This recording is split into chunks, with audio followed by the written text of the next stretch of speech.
అవునండి మరి సెల్తీకు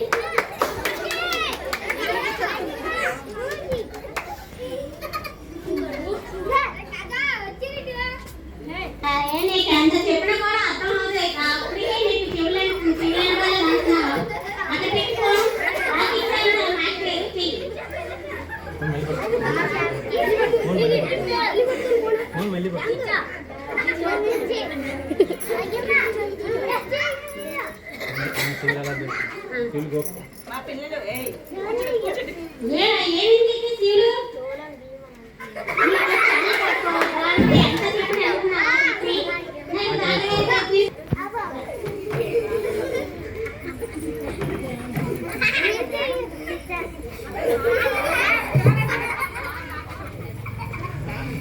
అక్కడే ఉండండి, నెమ్మదిగా రావాలి.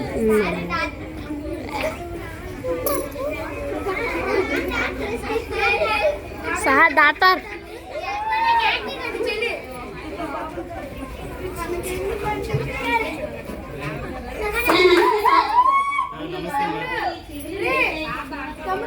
ఏమైంది?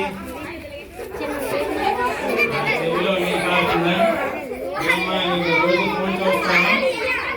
ఫోన్ అది ఇయర్ ఫోన్ పెట్టి వింటా ఉంటావా? అలాగా ఎక్కువగా నువ్వు చదువుకునేటప్పుడు చదువుకోవాలి కానీ మొబైల్ చూసి సౌండ్స్ ఎక్కువ వింటే నీ చెవులు పాడైపోదా లేదా? తెలుసా లేదా? చెవులు ఎంత నీది వచ్చేస్తుంది కదా, ఇలాగ వస్తాయి, చెవులు పాడైపోతాయి కదా. ఇతనికి ఆ చెవులు ఇబ్బంది అయిందమ్మా. ఇప్పుడు చెవులు తర్వాత వేయించకుండా అయిపోతుంది. ఇప్పుడైతే నీకు మందులు రాస్తాను, మందులు వాడు. 2 రోజులకైతే కష్టం.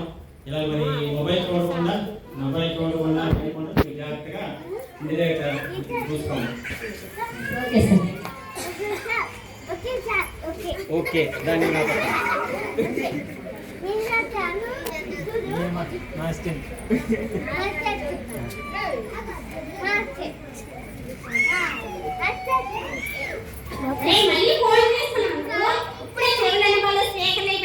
చెప్తే మళ్ళీ ఫోన్ తీసిపెట్టరా అని పెట్టు. ఏంది కళ్ళు? అయ్యో నీకు అంత చెప్పినా వినిపించుకోరా. ఫోన్ చేయాలంటే అది పంపించుకుంటే కదా నువ్వు.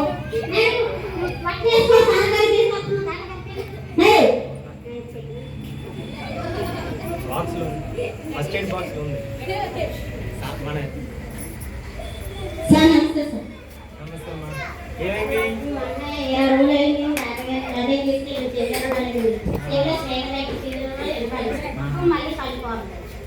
కళ్ళు నీరు కారుతుందా? అదే అందుకోసం కళ్ళంతా కారుతుందంటే సమస్య వచ్చింది. ఇది ఇంకా ఎక్కువ కాలంలో చూసామంటే కళ్ళు కూడా కనిపించదు, తర్వాత ఇబ్బంది అయిపోతుంది. నువ్వు ఇక్కడ నుంచి ఫోన్ చూడటం మానేయాలి. మానేస్తా లేదా? ఇప్పుడు వినిపించలేదు కదా. ఇప్పుడు చూడు, ఇప్పుడు నువ్వు కానీ ఇలాగ ఫోన్ చూడటం కంటిన్యూ చేస్తే మసమసగా కనిపిస్తుంది. తర్వాత మనం చూసిపోయే ప్రమాదం కూడా ఉంది. ఇప్పుడు నేను మందు పెట్టి పంపిస్తాను. తర్వాత మీరు జాగ్రత్తగా ఫోన్ ఈసారి చూడకుండా ఇంటిదే పెట్టాలమ్మా.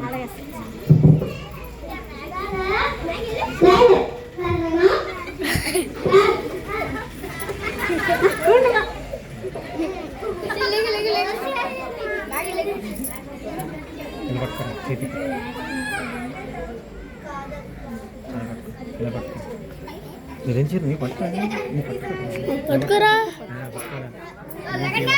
తీసే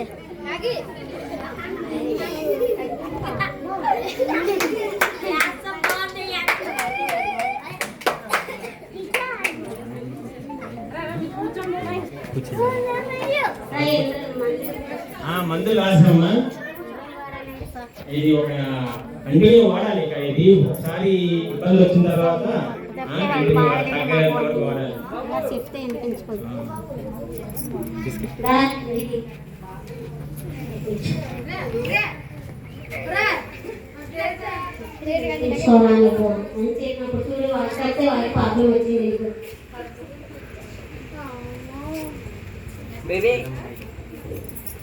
ఇలా ఒక 4 రోజులు గడిచిన తర్వాత పాఠశాలకి అబ్బాయి వెళ్ళట్లేదు. వెళ్ళకపోయేసరికి పాఠశాల ఉపాధ్యాయులు వాళ్ళ ఇంటికి ఒకసారి ఏంటి అబ్బాయి ఎందుకు కారణం చేత పాఠశాలకు రావట్లేదని తెలుసుకోవడానికి వాళ్ళ ఇంటికి వెళ్తారు అన్నమాట. నమస్తే. ఏమి ఈ 4 రోజుల నుంచి చూస్తున్నాను మీ అబ్బాయి స్కూల్కి రావట్లేదు. చెవులు వినబడలేదు సార్. అక్కడికి తీసుకెళ్ళాను. మొబైల్ తీసి ఆడడం వల్ల ఇప్పుడు మొబైల్ చూడడం వల్ల చాలా ప్రమాదాలు, ఇదే ఇబ్బందులు.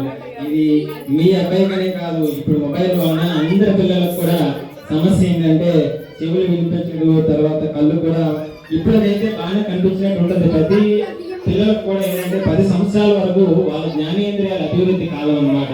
ఈ 10 సంవత్సరాల కాలం మధ్యలో ఈ ఫోన్లు ఇలాంటివన్నీ చూడడం వలన, రేడియేషన్ వలన ఆ భాగాలు అభివృద్ధి చెందవు, ఆ నెర్వ్స్ అనేవి అభివృద్ధి చెందవు.